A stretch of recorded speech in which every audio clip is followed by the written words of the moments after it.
Doy.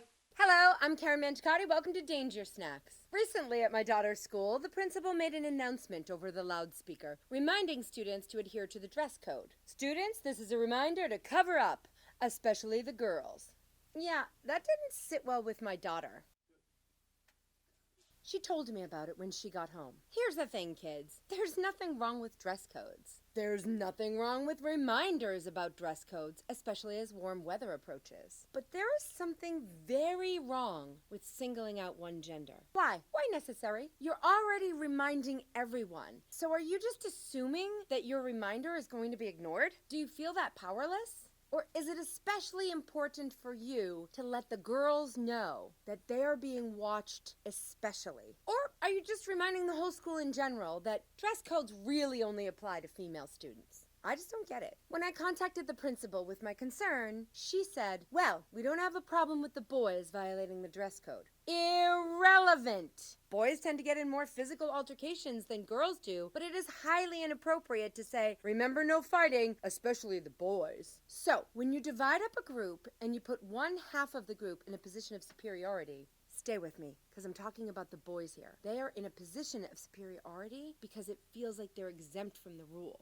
But then you tell the other half of the group, I'm watching you, always watching. You create a skewed power dynamic, where in the minds of every student, boys and girls, one group is superior to the other group. You create a world where women get shushed at work meetings, and girls get told by their boyfriends what they should wear. You confirm the notion that the male population has freedom of choice, and that the female population better learn to cover up and act like a lady. And all of this over the loudspeaker?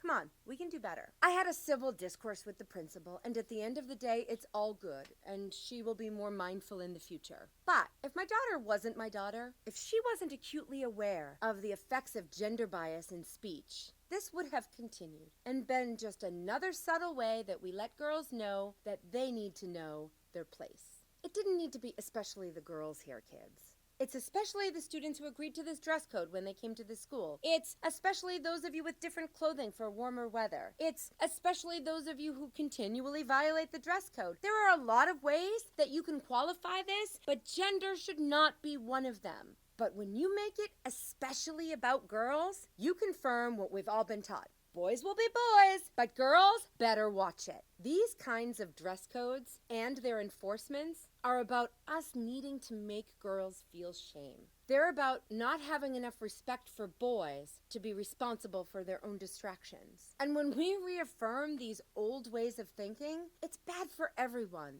especially the girls.